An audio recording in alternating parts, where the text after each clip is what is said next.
Добрый вечер, вы смотрите программу «Якутия в деталях», с вами Петр Васильев. Постоянно действующие коллективы исследователей, которые базируются здесь, на территории Якутии, появились 75 лет назад.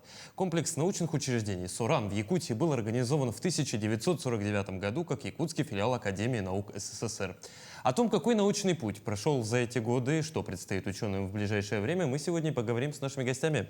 Екатерина Алексеевна, Айсан Анатольевич, добрый вечер. Добрый Добрый вечер. вечер. Знаете, что хочу, с чего начать? Я вот когда ждал вас сегодня к нам в студии, я думал, что ко мне придут умудренные опытом, годами, взрослые, седовласые ученые. Пришли два молодых человека. Да, если не секрет, как пришли в науку? Екатерина Алексеевна, давайте с вас. Как пришли и, самое главное, как удалось настолько задержаться? Научной деятельностью я начала заниматься еще в школьные годы. Я закончила Якутскую городскую национальную гимназию и проявляла огромный интерес к предмету география. То есть я уже участвовала в конференциях, олимпиадах, и различных мероприятиях. Поэтому я после окончания школы поступила в Северо-Восточный федеральный университет на кафедру географии. И сейчас непосредственно занимаюсь географическими исследованиями нашей Якутии. То есть прямо со школы, вот мы здесь. Да. Айсан Анатольевич, у вас какая картина? У меня все по-простому было. То есть я отучился, закончил республиканский лицей-интернат в городе Якутске. Поступил, получил высшее образование и решил поступать, идти в аспирантуру. Закончил аспирантуру здесь, в Институте проблем физико-технических Севера Ларионова. То есть, получается, на вашем конкретном примере наука, она как бы целенаправлена с детства? Целенаправленно, видите, все направление в научной деятельности идет с тех моментов, со школьной парты, наверное. То есть это участие в научных конференциях, да, у нас как раз «Шаг в будущее» очень каждый год проводится, проверяется, насколько школьники у нас научно адекватно, научно целесообразно показывают свои новые проекты, и участвуют, и развивают как раз свой интерес в проявлении в науке. Если мы говорим о школьной науке, Екатерина Алексеевна, вы помните свой первый научный проект или свою первую победу на крупном научном конкурсе? На самом деле, да. Первая серьезная конференция, она называлась «Геология и цивилизация». Это была международная научно-практическая конференция. Проходила она в городе Санкт-Петербург. В тот год был юбилейный для Русского географического общества, и доклад мой, конечно, был связан с Русским географическим обществом, и назывался он «Вклад Русского географического общества в геолого-географическом освоении Якутии». Тогда я выступила на пленарном заседании, обучалась на тот момент в 8 классе, и я до сих пор под большим впечатлением. И тогда уж давайте, раз мы погрузились в историю, давайте вспомним, с чего начиналась история ЕНЦ «Соран». С 1949 год, как я и сказал, послевоенное тяжелое время. Какая главная цель была? Создавать здесь, на северо-востоке Сибири, научное отделение. Что исследовали? Самое интересное же, видите, создание Якутского научного центра подразумевалось под результатом комплексных исследований, которые проводилось вообще как развитие социального региона, развитие природных ресурсов, да, изучение биологической активности, то, что здесь есть, протекает, среды окружающей, исследование культуры, традиций народов Малого Севера. И в основном на основании этих результатов было решено вообще создание научной базы, возможностью развития Якутии в целом в регионе как научную деятельность. И на основании этого было решено президиумом объединить в сибирское отделение и создать Якутский научный центр в целом. Тогда, получается, наука помогла в том числе и в освоении, и в развитии нашего региона.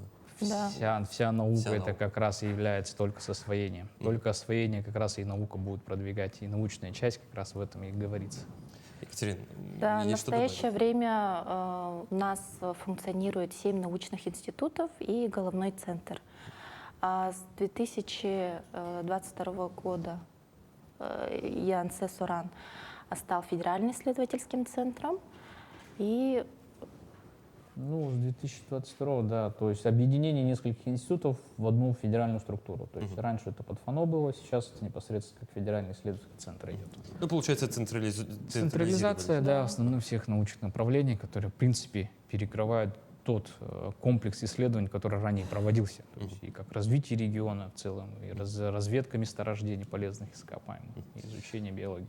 Ну, смотрите, 7 разных институтов, в каждом большое число ученых, которые отвечают за то или иное направление своей научной деятельности. Екатерина Алексеевна, география, как я понял, у вас с самого детства была сфера интереса. Чем сегодня занимается и ваша лаборатория в частности? В настоящее время я работаю в лаборатории технологии добычи и переработки сырья мамонтовой фауны. Так, Она у нас функционирует с 2019 года. Ну и целью работы данной лаборатории является разработка технологий и экологических способов добычи месторождений мамонтовой фауны, развитие социально значимых и культурно-духовных ценностей в освоении Восточной Арктики Российской Федерации в мире.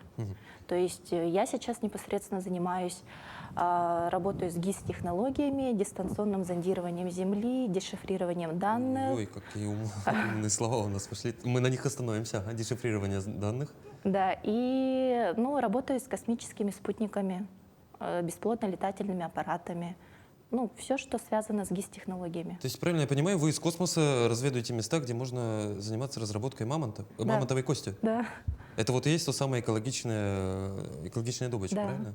А что еще входит в экологичную добычу? В настоящее время, по законодательству Республики Саха-Якутия разрешен попутный сбор бивня мамонта.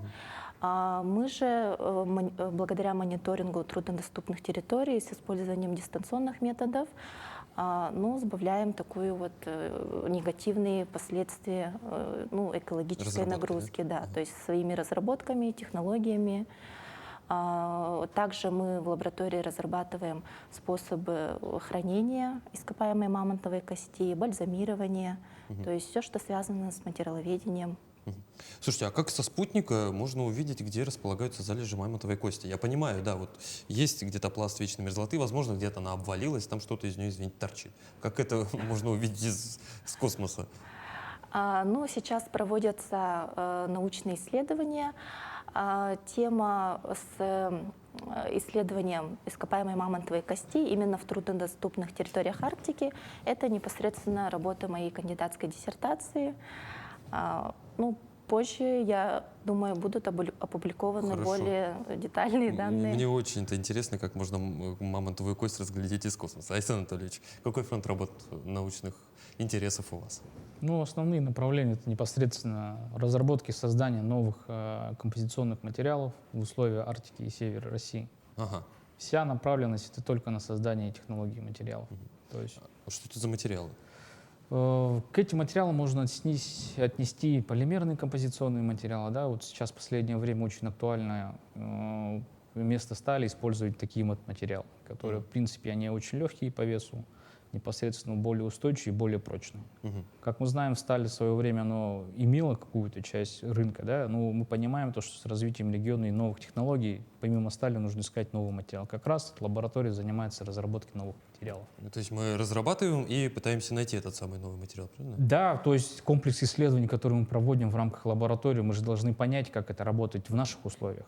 И эти исследования как раз дают нам понять, что мы можем создать и разработать новый материал. Ну, это что-то пластиковое, насколько я понимаю. Да, непосредственно. Мы в свое время смотрели, изготавливали базальтопластиковые арматуры, вот базальтопластиковые плиты, то же самое. Это вот разработка Института физико-технических проблем Севера под эгидой как раз вот развития промышленности было.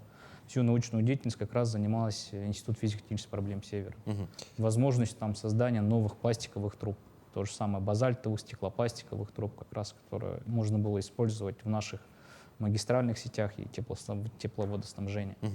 То есть, а как проходит апробация, допустим? Вот вы изобретаете условный полимер, можно же его так, я думаю, назвать, да? Полимер. Да, примерно. И как используете и пробуете его, допустим, в холодных условиях? Мы же, видите, у нас база идет научная. Мы это опробируем в любом случае на научных исследовательских аппаратах и доказываем то, что выявляем те или иные прочности и доказываем, допустим, какому-нибудь заказчику, то, что это является более актуальным и более... То есть мы не просто занимаемся наукой, еще можем провести какую-то часть маркетинга и обосновать им, определить технические задания, с этим техническим заданием отрабатывать. Вот нужно заказчику определенные характеристики, мы его получаем. За счет чего? За счет как раз вот проведенных исследований. И показать, что это будет актуально и для будущего страны. Екатерина Алексеевна, Александр Анатольевич, я, наверное, спрошу этот вопрос сразу у вас обоих. Какие задачи сегодня Арктика бросает ученым? Вот что этот холодный, удивительный регион заставляет вас решать, придумывать и изобретать? Какие вызовы перед вами стоят? Как перед учеными именно? Ну, основные это, скорее всего, решение же наших глобальных проблем.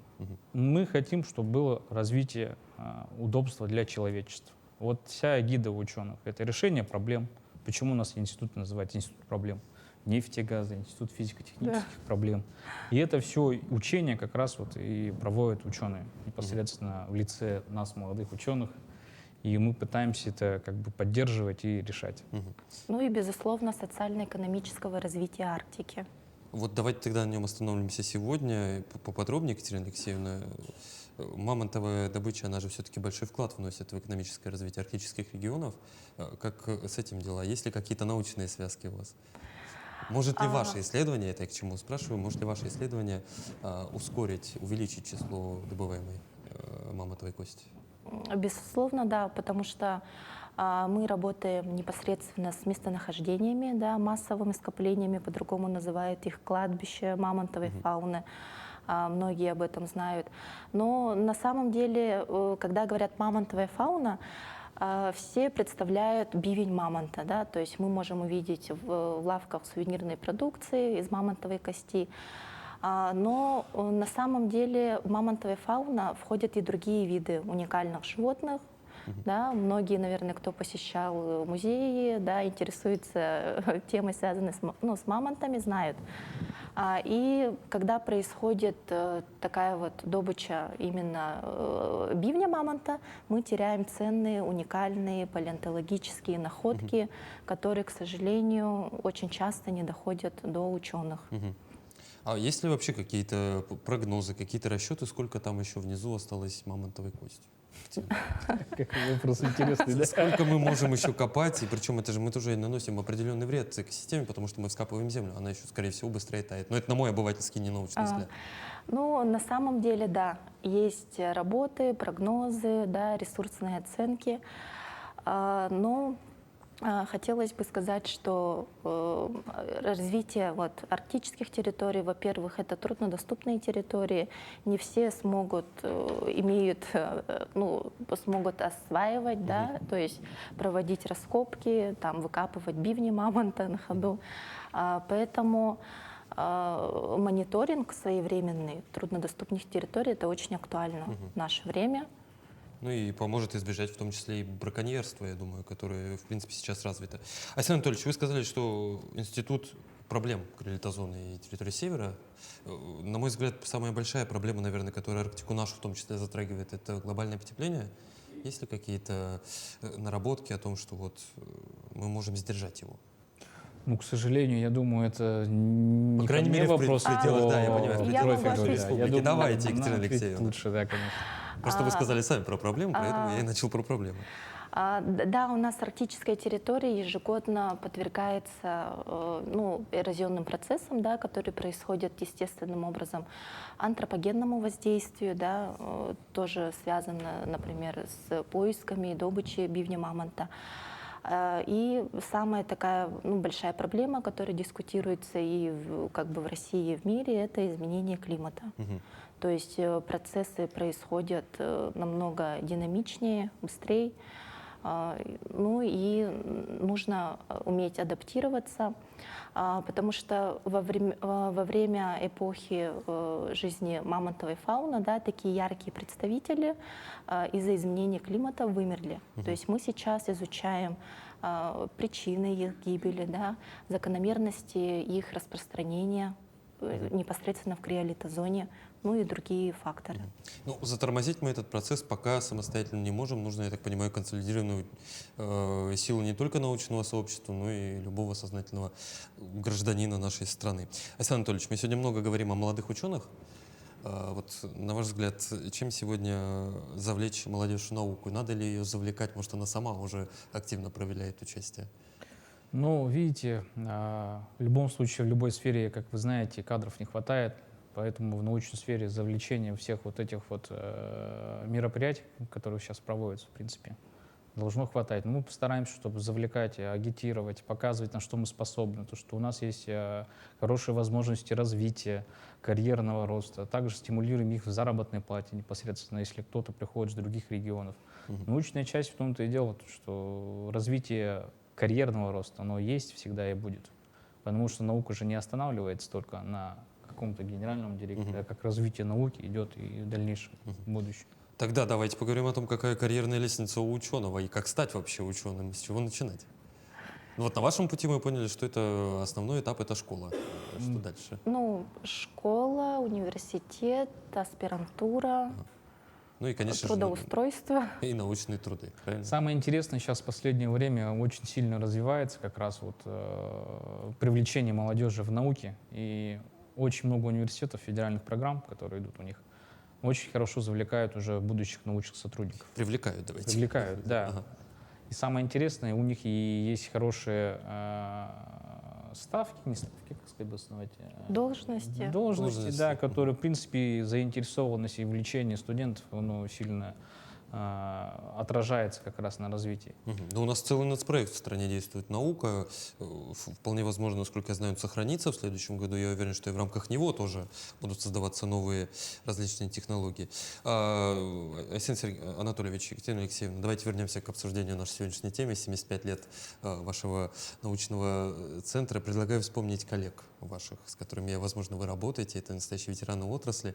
Кого бы вы лично поблагодарили за то, что он привел вас в науку? Кого сегодня можно сказать спасибо и в очередной раз поздравить с такой знаменательной датой? Ну, если я начну, наверное, да? Да. Ну, конечно, все-таки моим руководителем научным был Михаил Петрович Лебедев. Я бы отдал бы сказать, что ради не только с помощью него я все-таки добился всего, стал кандидатом технических наук. Непосредственно он мой научный руководитель моей кандидатской диссертации. И я думаю, что стеза, то, что я стал все-таки ученым, в какой-то степени и влечет к тому, что это благодарность научному руководителю. Ну, а также непосредственно хотел бы сказать благодарность своему отцу, Анатолию Константиновичу. Он тоже является ученым Института физико-технических проблем Севера, ведущий научный сотрудник. И непосредственно им же уже в базе, наверное, коллег ИФТПСа. Потому что вся моя база аспирантура прошла на их базе. И те сотрудники и коллеги, которые меня поддерживали до становления как кандидата и ученого, вот им большая благодарность. Ну, то есть здесь, как и в любой другой профессии, важную роль играет, насколько я понимаю, наставничество, правильно? Конечно. Без наставничества мы никуда далеко не продвинемся. Екатерина Алексеевна, что у вас? Кто ваши сенсеи, так скажем, в плане науки? Ну, сейчас я бы хотела поблагодарить своих научных руководителей. Это Торговкина Ярослава Ильича, Протопопова Альберта Васильевича. Альберт Васильевич является сейчас моим руководителем кандидатской диссертации о закономерности распространения остатков животных мамонтовой фауны. Хотелось бы поблагодарить заведующую лаборатории Петухову Евгению Спартаковну, ну и свою маму. Ну, это самое главное, я думаю, родители здесь тоже. Мы с вами до эфира немножко общались, говорили про новые открывающиеся у вас лаборатории. Что за лаборатории, интересно? Самое интересное, это же все началось с национальных проектов науки университета. Да. Да, и на основании этого были возможности получения дополнительного финансирования для развития и создания новых молодежных лабораторий. Я думаю, непосредственно расскажет уже Екатерина, по поводу Екатерины. В 2019 году у них создалась новая лаборатория. Рассказывайте, что в этой новой лаборатории интересного? Ну, в 2019 году начала функционировать лаборатория технологии добычи и переработки сырья мамонтовой фауны. И непосредственно еще одновременно были открыты три лаборатории. Это молодежных ЛИТАС, лаборатории. инновационные технологии Арктики, субарктики, тоже непосредственно в 2019 году. В 2020 году, вроде бы, как я помню, получили финансирование. В 2021 году открылась моя лаборатория, как развитие дальше ЛИТАС, это и композиционных материалов Арктики, субарктики. И вот в этом году мы выиграли от 250 заявок по Дальнему Востоку создание новой тоже молодежной лаборатории. Это Ну, фактически каждый год получается. самое интересное, это же все на фоне конкурса. Ага. То есть Министерство образования выдает конкурс на соискание создания возможностей новых молодежных лабораторий. И если какие-то программы, которые мы предоставили, являются актуальными, то это направление поддерживается и получает дополнительное финансирование. И в этом году мы открыли вот последнюю, это комплекс компонических исследований композиционных материалов на базе Янсен Суран. То есть, правильно я понимаю, лаборатория — это такое помещение, где стоят какие-то там определенные приборы, устройства для того, чтобы проводить опыты, правильно? Не Или только, не всегда? не только. Видите, лаборатории, которые создаются, они только не идут направлены, непосредственно узконаправленно, они будут заниматься фундаментальными исследованиями. То есть лаборатория не только должна заниматься прикладной, но и фундаментальной частью, чтобы поддерживать как раз государственного заказчика. Ага, вот теперь понятнее. Екатерина Алексеевна, тогда чем оснащена лаборатория, про которую вы подробнее рассказывали? Что там можно делать? И чем вы там напрямую занимались? Ну, в нашей лаборатории функционируют 3 группы. Да, это геолого-разведочные работы ведутся с геофизиками, да, то есть с применением геофизических методов исследования.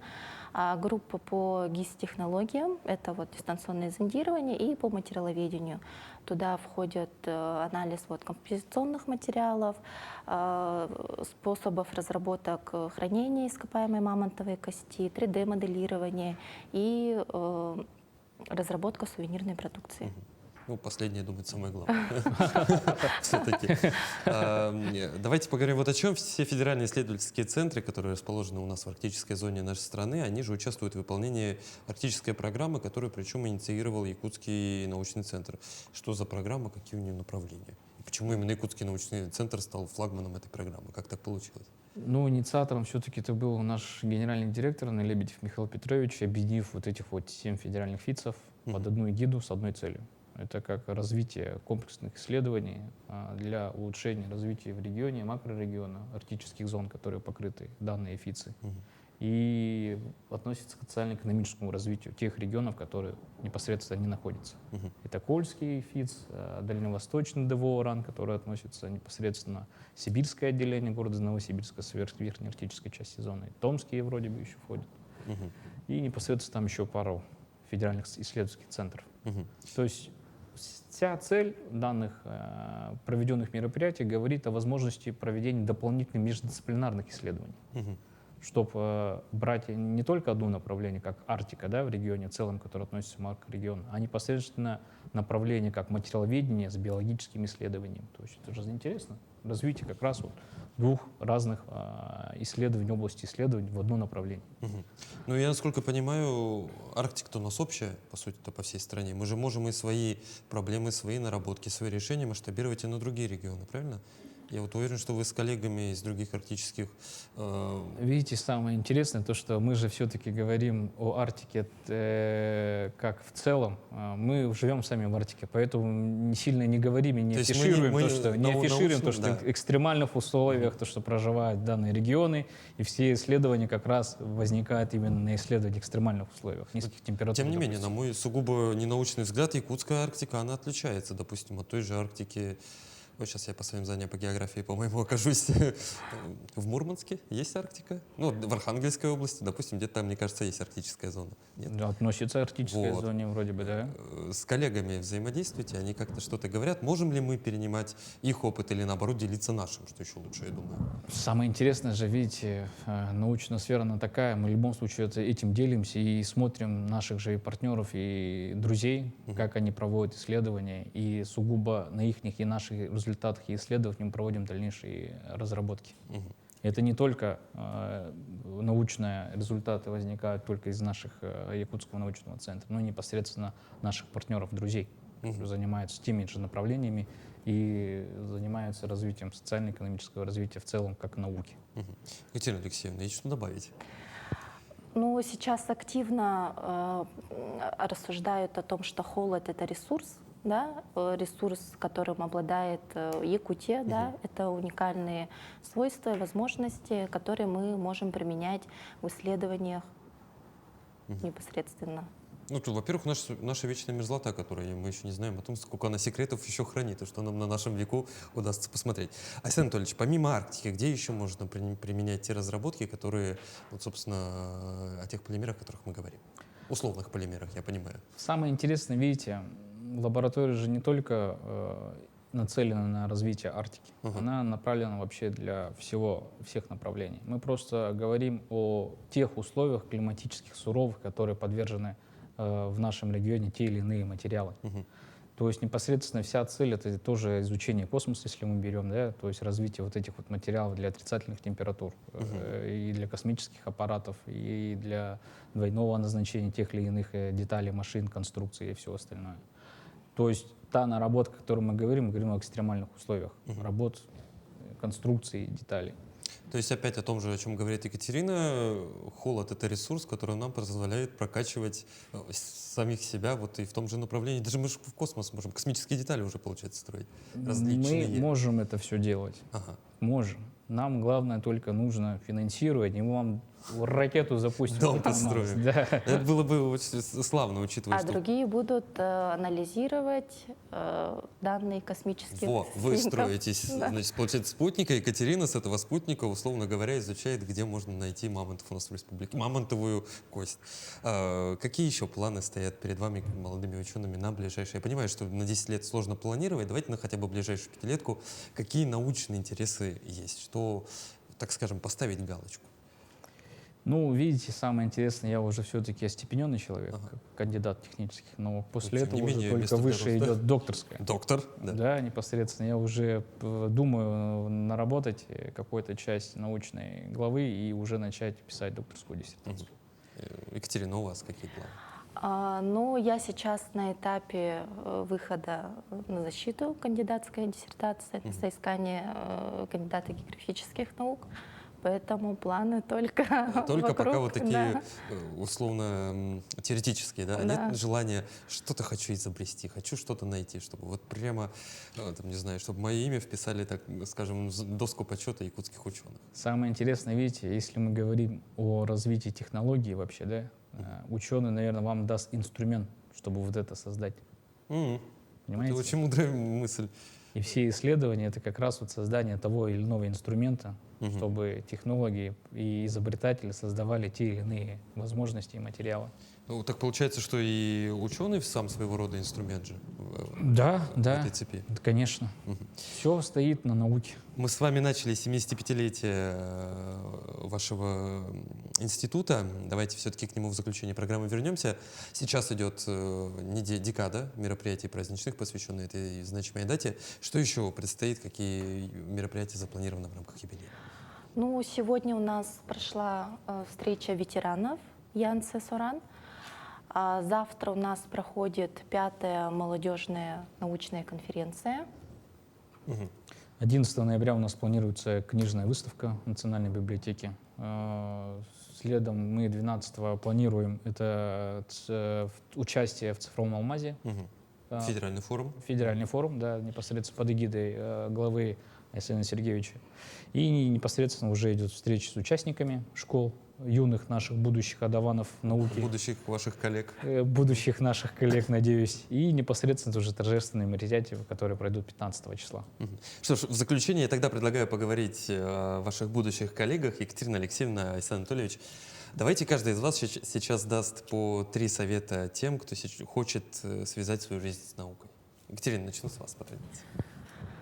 Ну, хотелось бы пожелать удачи и упорства. На самом деле заниматься наукой кажется, что легко, но это очень трудоемкий, энергозатратный процесс, который требует времени, усидчивости, сил, упорства, чтобы доводить дела до конца. То есть не всегда наши опыты и исследования приводят к положительным результатам. Бывают и некоторые такие моменты. Но хотелось бы пожелать, чтобы никогда не опускали руки, стремились к лучшему, да, и, конечно же, стремились развивать нашу любимую республику, наш любимый край, наш регион, чтобы наша Якутия развивалась и процветала. А вместе с ней и вся Арктика. Айсан Анатольевич, у вас... Я соглашусь, только, видите, самое интересное, что нужно, главное, нужно упорство. В науке все-таки очень наукоемко, да, трудоемко к отношению того, что надо анализировать, сидеть, заниматься. Это практически вся база, которую мы проводим, мы фактически проводим перед компьютером. Поэтому вторая стезя — это, скорее всего, уметь работать, но и уметь и отдыхать. То есть не надо усугубляться до крайности в край и только доходить до упорства, до конкретной точки, до цели, до кандидатской, до докторской, и не останавливаться на этом. А вот то, о чем Екатерина сказала, Да. если у желаемого исследования нет результата, ну это тоже результат. Это тоже результат. Тоже результат. Да. Слушайте, ну я, конечно, уверен, что с такими кадрами есть надежда на то, что у нас будет большое научное сообщество еще воспитано. Екатерина Алексеевна, Айсан Анатольевич, я благодарю вас за интересную беседу. Еще раз поздравляю, во-первых, Спасибо. Спасибо. с вашей круглой датой. Желаю вам новых, интересных и больших, самое главное, открытий. Спасибо, Спасибо. Петр. Спасибо. Ну а на этом выпуск программы «Якутия в деталях» подошел к концу. С вами был Петр Васильев. Смотрите нас по будням в 19:15. Расскажем обо всем в деталях.